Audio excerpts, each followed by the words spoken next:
After killing the traitor, Dustin carried the weakened Natasha to the car.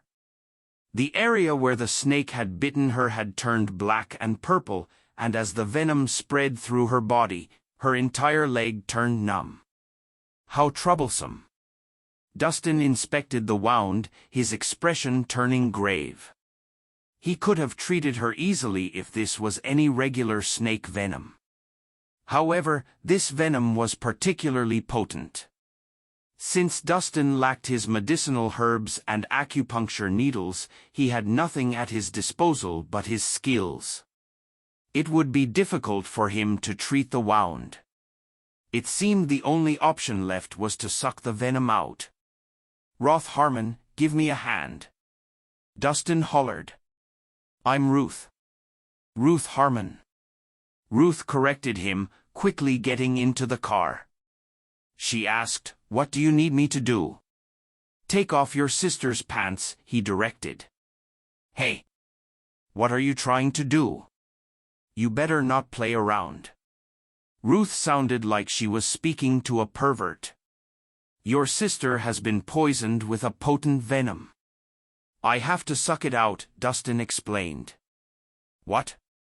Ruth was stunned for a moment before an odd expression took over her face. "But the wound is on her thigh. You aren't trying to take advantage of her, are you? What are you even thinking about right now? Her life is on the line." Dustin snapped. "Haven't you heard that gender doesn't matter when treating patients?" "Oh, right." Ruth stood there stunned. "Why are you still standing there? Take off her pants." Dustin rushed. "Oh, right." Ruth quickly pulled off Natasha's pants, exposing the snake bite. Dustin cleared his mind and got to work. Although it went against proper etiquette, saving Natasha's life came first. Dustin began sucking out the venom.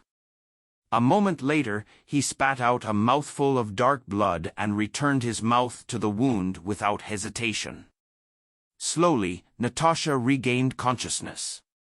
"What are you doing?" Natasha had a confused expression on her face as she gazed at him passionately.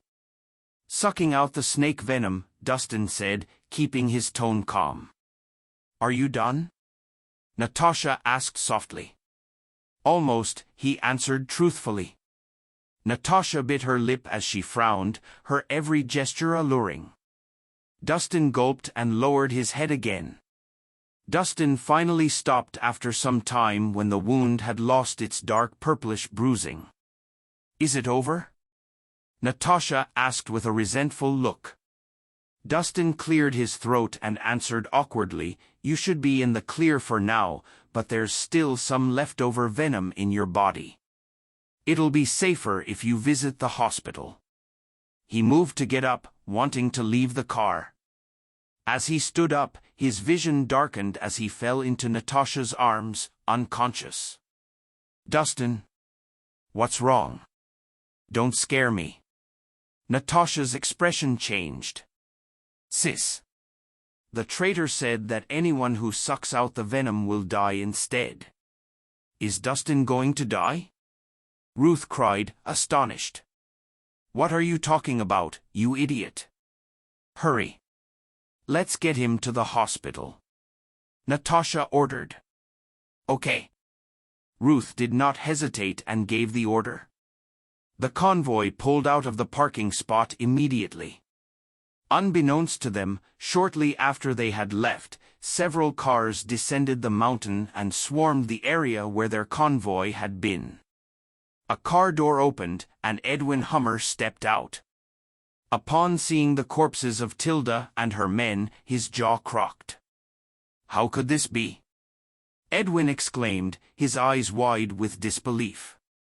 It was worth noting that Tilda had been planted in the Harmon family to turn the tide during crucial moments like this. But instead, she had gotten caught up in the mess herself. It was a double whammy. "This is bad."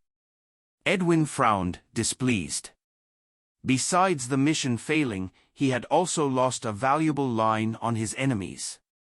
If he did not give the higher-ups a satisfactory answer soon, he could kiss his position goodbye.